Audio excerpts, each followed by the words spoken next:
Isn't baseball just a crazy sport? Last series, the Toronto Blue Jays got swept by the Red Sox and lost in about every way you could possibly think of. Then they head to the south side of Chicago, and they bring out the brooms. They sweep away the Chicago White Sox, winning, 6-2 earlier, and 5-4. Oh, in this one, man, this one was stressful, wasn't it? It really was. Last time we were going to sweep away this nasty thing. Haven't seen this beauty in so long. I want to see it a lot, even though me looking at it, it's not fun. Get that thing out of here. Blue Jays sweep the Chicago White Sox, as they should. We talked about it going into this series. You needed to at least win the series against the White Sox and the Tigers. Well, the Blue Jays, no matter what way you look at, doesn't matter how they did it, they swept the Chicago White Sox. And they won both games of the doubleheader. And with the Yankees' loss to the Orioles, the Blue Jays are now tied with the New York Yankees. A lot of things have changed in the last little bit, and the Blue Jays doing their job today was of the utmost importance. Now, obviously, they have 3 more games before the All-Star break, but we're gonna break this puppy down before we look forward to the Detroit series starting tomorrow night, and a big one tomorrow night. The offense, it's crazy, right? They have 1 hit through 10 innings earlier. Then they have that flurry of little nubbers there in the 11th, score 6 runs. Then in game 2, about half an hour later, they have 5 runs on 16 hits. Now, they should have had a lot more runs, don't get me wrong. 16 hits, you should get a lot more than 5 runs, but it's enough to get the win as they win 5-4 over the White Sox this evening.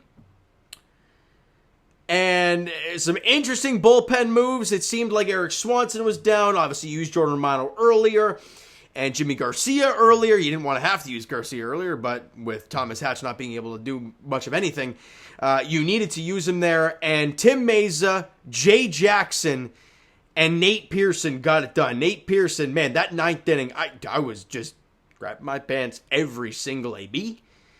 Because everything was a deep fly ball, but they were all caught. Now let's break this puppy down, shall we?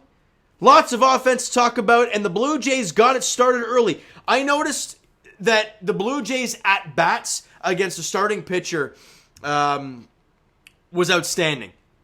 I thought their approaches were really, really good. They were hitting him hard. Springer hit him hard all 3 times. Unfortunately, 2 were liners right at guys.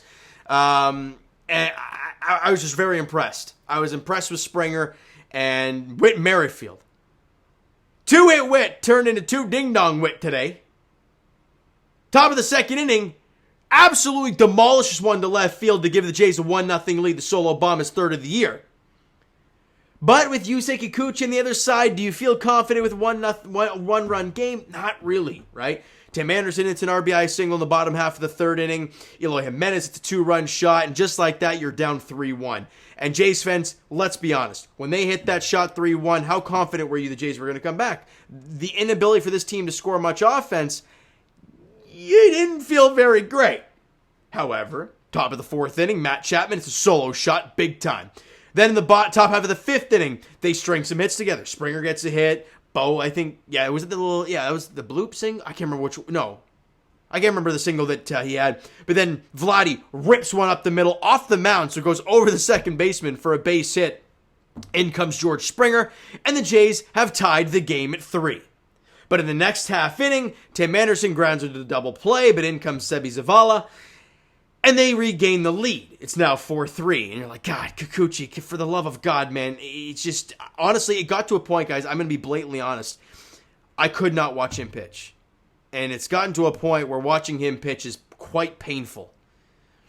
Because watching his misses with the fastball are pretty rough.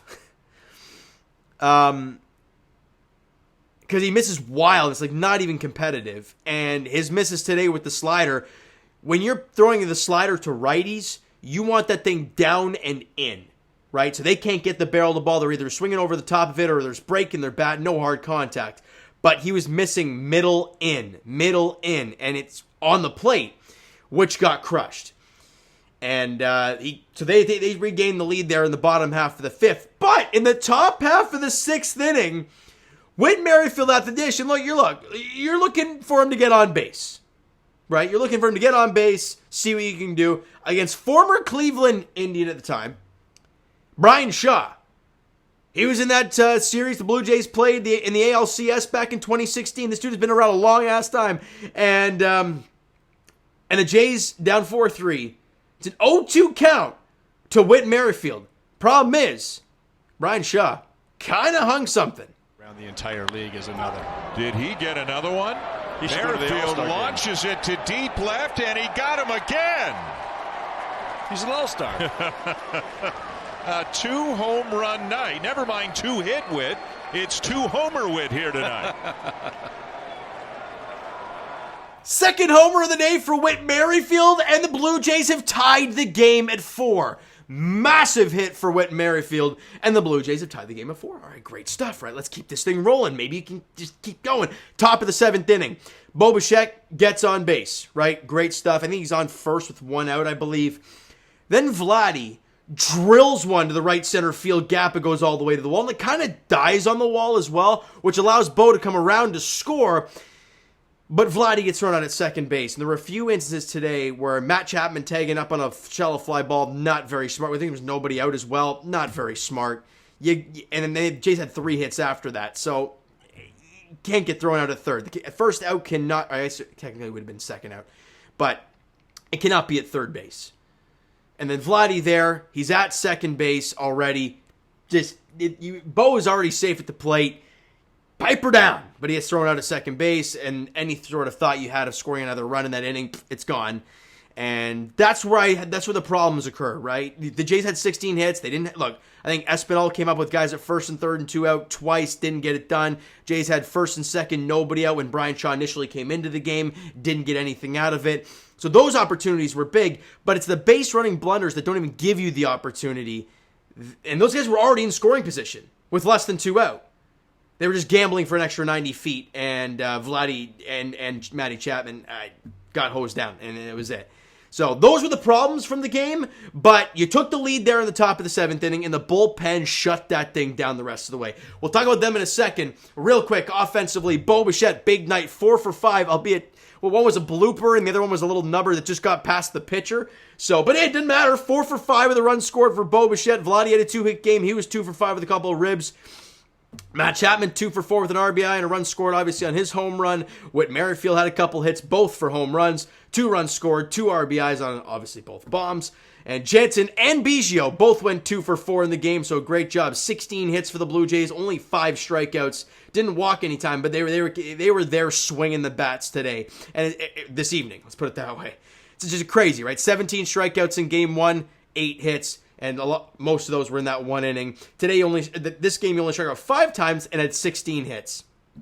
Wild. It's baseball for you. It really is. Now, pitching-wise, Yusei Kikuchi wasn't great. 5 innings pitched, 8 hits allowed, 4 runs, all were earned. 4 Ks. Didn't walk anybody, so that's the positive sign, but still was missing his location and getting hit pretty hard for the most part. Now, Jay Jackson was outstanding. He faced didn't he face the meat of the order?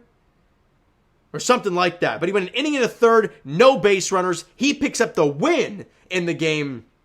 Great job from him. Tim Mesa goes out there for an inning and a third and dominates the bottom of the lineup, gets Benintendi to ground out, and then strikes out Tim Anderson, who I didn't think he was even going to face, but he got it done. An inning and a third, no base runners, and 3 strikeouts for Tim Mesa. And Nate Pearson, as much as it got hairy quite often, the single for Luis Robert, and then I think it was a hard hit ball as well. Or no, was it?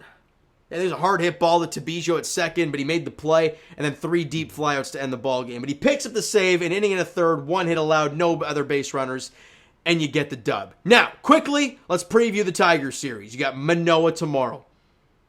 All eyes are going to be on that for Blue Jay fans. 6:40 first pitch there at Comerica.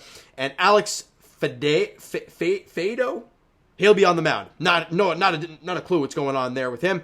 But he'll be on the hill for the Tigers tomorrow evening. And then Saturday afternoon is Matt Manning versus Kevin Gausman. And then the finale is Chris Bassett versus Tariq Skubal.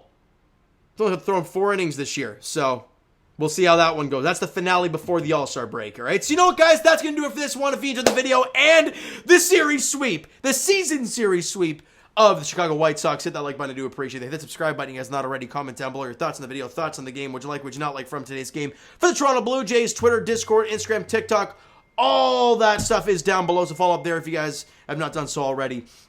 And all that great stuff. And I'll talk to you guys, Jays Edition, tomorrow. Game 1 of the 3-game set against the Tigers at Comerica. Alek Manoah versus Alex Fado, I believe. 6:40 first pitch there at Comerica. Let's see how it goes. Thank you guys so much for listening and watching. I hope you guys enjoyed the video and the game today. Talk to you guys then.